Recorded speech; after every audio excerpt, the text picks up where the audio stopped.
컴퓨터랑 그냥 대화하듯이 말했는데 최신 앱이 뚝딱 만들어진다면 어떨까요? 코딩을 단 한 줄도 모르는 상태에서요. 오늘 바로 이 혁명적인 변화, 소프트웨어 개발의 새로운 시대를 아주 깊게 파고 들어보겠습니다. 네, 청취자께서 보내주신 자료들이 바로 그 지점을 정통으로 다루고 있죠. 테슬라의 자율주행과 오픈 AI를 이끌었던 핵심 인물 안드레이 카르파티가 제시한 소프트웨어 3.0 그리고 바이브 코딩이라는 개념이 오늘 이야기의 중심입니다. 아, 바이브 코딩이요? 네, 근데 여기서 그치지 않고요. 이 기술을 실제 현장에서 쓰고 있는 개발자, CTO, 또 보안 전문가들의 아주 생생한 토론 내용까지 종합적으로 살펴보려고 합니다. 그러니까 단순히 와, 신기한 기술이 나왔다 이 정도가 아니라 이 기술이 과연 우리에게 해방을 가져다 줄지 아니면 오히려 개발자들이 힘들게 쌓아온 핵심 역량을 퇴보시키는 건 아닌지 그 뜨거운 논쟁의 한가운데로 들어가 보자는 거죠. 맞습니다. AI 덕분에 생산성이 폭발적으로 증가한다는 그런 장밋빛 전망과 함께 또 T앱 데이터 유출 사건처럼 실제 현장에서 벌어진 뼈아픈 실패 사례도 있거든요. 그 이면의 위험까지 균형 있게 짚어보는 게 오늘의 목표입니다. 좋습니다. 그럼 가장 기본적인 개념부터 시작해보죠. 안드레이 카르파티가 소프트웨어를 1.0, 2.0, 3.0 이렇게 세 단계로 나눴다고 하셨는데 이게 각각 뭘 의미하는 건가요? 말 그대로 소프트웨어 개발 방식의 진화 과정을 세 시대로 구분한 겁니다. 먼저 소프트웨어 1.0은 우리에게 가장 익숙한 시대예요. 1.0이요? 네, 개발자가 파이썬이나 C++ 같은 프로그래밍 언어를 사용해서 컴퓨터에게 내릴 명령을 한 줄 한 줄 명시적으로 작성하는 전통적인 코딩 방식을 말합니다.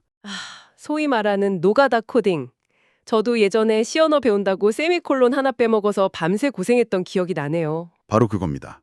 다들 그런 경험 있잖아요. 인간의 논리를 아주 엄격한 문법에 맞춰서 표현하는 시대였죠.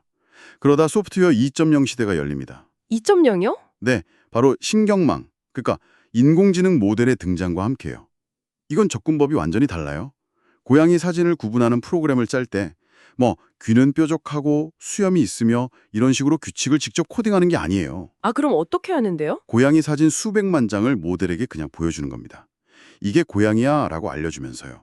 그러면 모델이 데이터 속에서 스스로 패턴을 학습해서 고양이의 특징을 알아서 찾아냅니다. 오, 이때 소프트웨어의 본질은 인간이 쓴 코드가 아니라 그 수많은 데이터로 학습된 모델의 가중치, 즉 신경망 연결 강도의 거대한 집합이 되는 거죠. 흥미롭네요. 개발의 중심이 명령에서 학습으로 넘어간 거군요. 그럼 대망의 소프트웨어 3.0은 뭔가요? 2.0이랑은 또 어떻게 다른 거죠? 바로 지금 우리가 마주한 시대입니다. 소프트웨어 3.0은 거대 언어 모델, LLM이라고 하죠. 챗GPT 같은 AI를 인간의 언어, 그러니까 자연어로 프로그래밍하는 새로운 패러다임입니다. 자연어로요? 네. 이제는 방대한 데이터를 일일이 모아서 학습시킬 필요도 없어요. 이미 세상의 거의 모든 텍스트를 학습한 LLM에게 그냥 말로 시키면 되는 거죠. 파란색 버튼이 있고 누르면 안녕이라고 말하는 간단한 앱 만들어줘 라고요. 잠깐만요. 그럼 이제 뭐 영어나 한국어가 새로운 프로그래밍 언어가 된다는 건가요? 이게 말이 되나요? 그 복잡한 컴퓨터 언어 대신에 바로 그게 핵심입니다. 카르파티가 이걸 바이브 코딩이라는 아주 재밌는 이름으로 불렀어요. 바이브 코딩? 네, 말 그대로 어떤 분위기나 느낌, 즉 바이브를 전달하면 AI가 알아서 코드를 만들어준다는 뜻이죠. 와, 바이브 코딩이라 정말 직관적이네요. 이런 느낌적인 느낌으로 만들어줘 하면 되는 거군요. 그렇죠. 실제로 카르파티는 애플의 프로그래밍 언어인 스위프트를 전혀 모르는 상태에서 오직 이 바이브 코딩만으로 아이폰 앱을 만드는 걸 보여줬거든요. 진짜요? 네. 심지어 메뉴젠이라는 앱을 개발하는 영상도 공개했는데 레스토랑 메뉴판 사진을 AI가 생성해주는 앱이었죠. 그 과정이 정말 인상적입니다.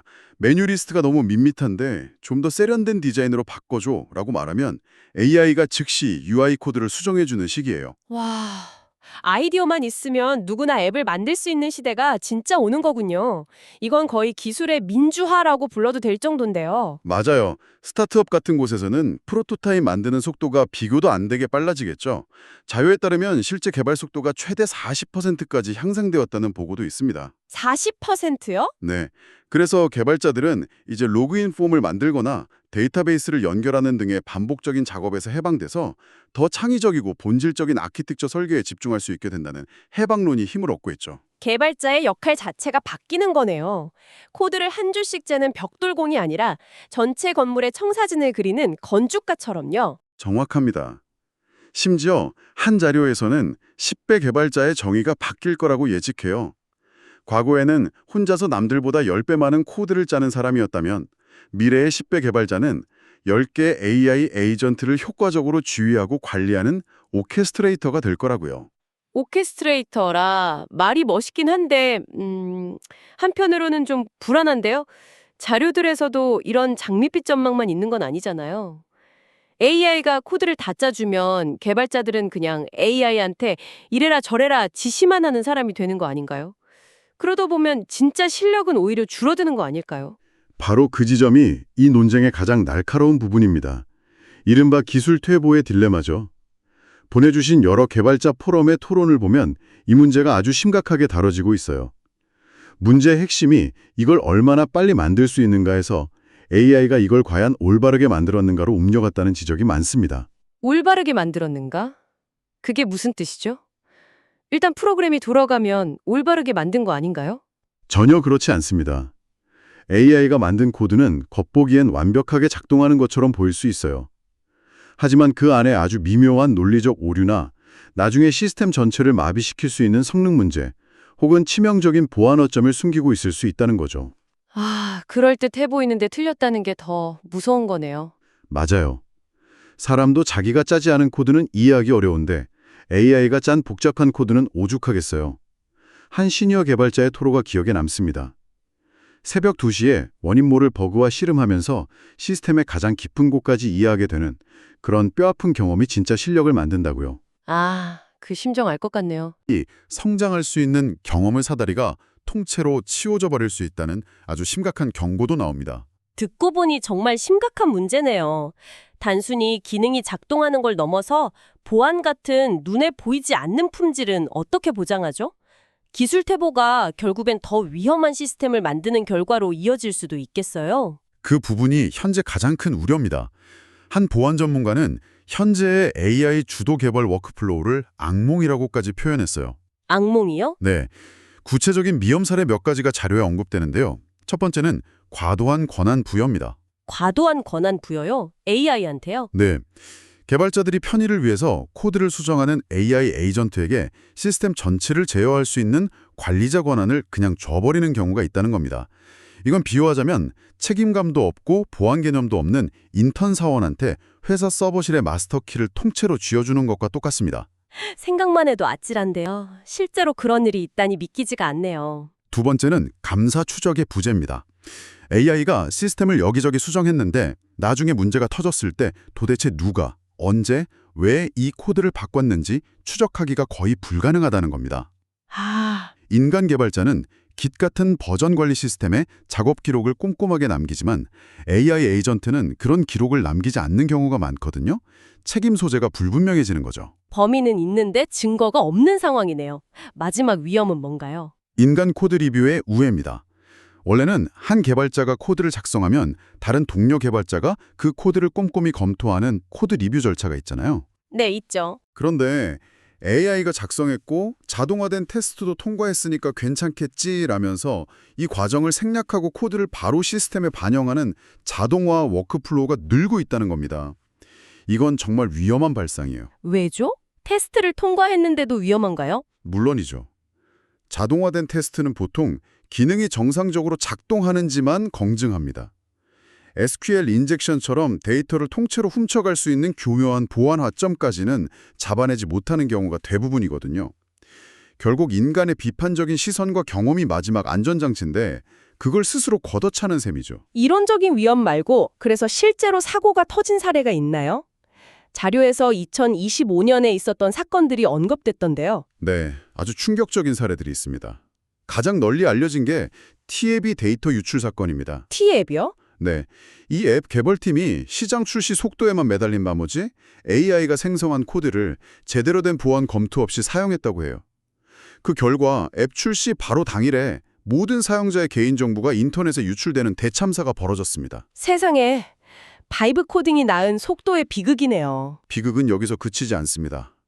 다른 한 기술 기업에서는 AI 에이전트가 개발 환경 데이터베이스를 정리하라는 명령을 잘못 이해해서 실제 운영 중인 서비스의 메인 데이터베이스를 통째로 삭제해버리는 끔찍한 일도 있었다고 합니다. 와, 몇 시간 동안 서비스가 완전히 중단됐죠. 이건 정말 영화에서나 보던 장면인데요. 그리고 더 교활한 문제가 있습니다.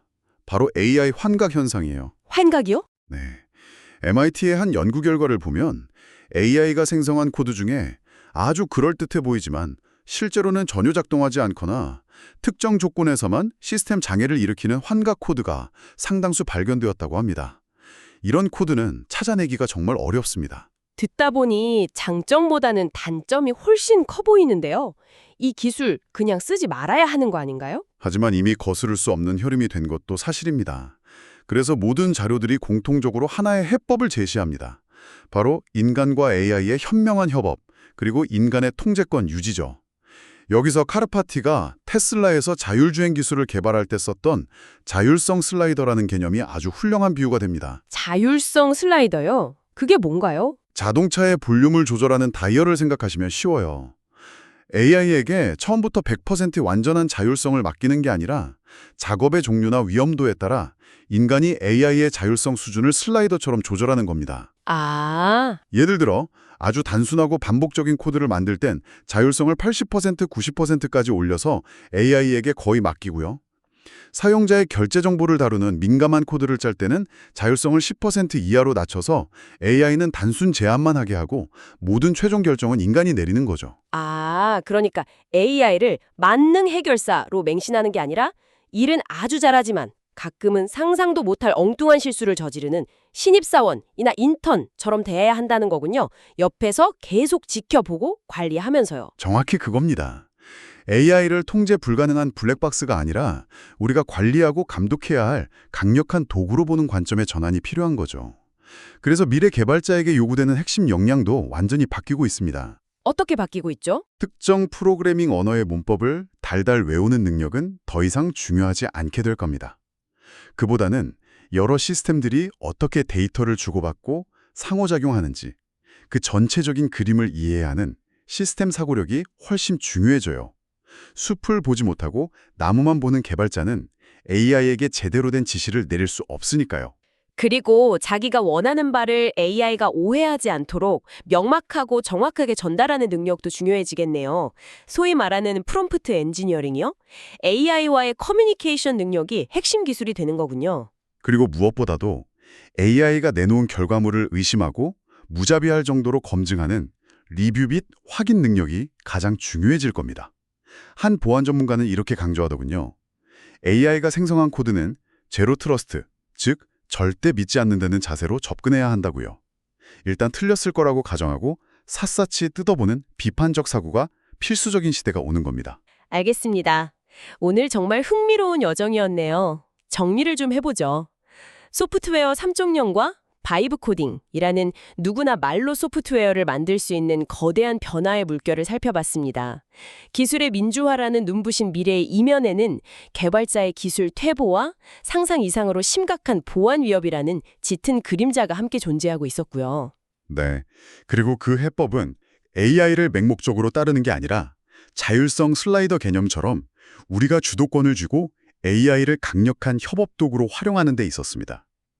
AI는 최고의 조수일 수는 있지만 모든 것을 책임져주는 마스터는 아니라는 점을 명심해야 합니다. 인간의 감독과 비판적 사고가 그 어느 때보다 중요해진 거죠. 오늘 논의를 통해 개발자의 역할이 코드를 직접 쓰는 작성자에서 시스템을 설계하는 설계자이자 AI를 감독하는 감독관으로 진화하고 있다는 걸 확인했습니다.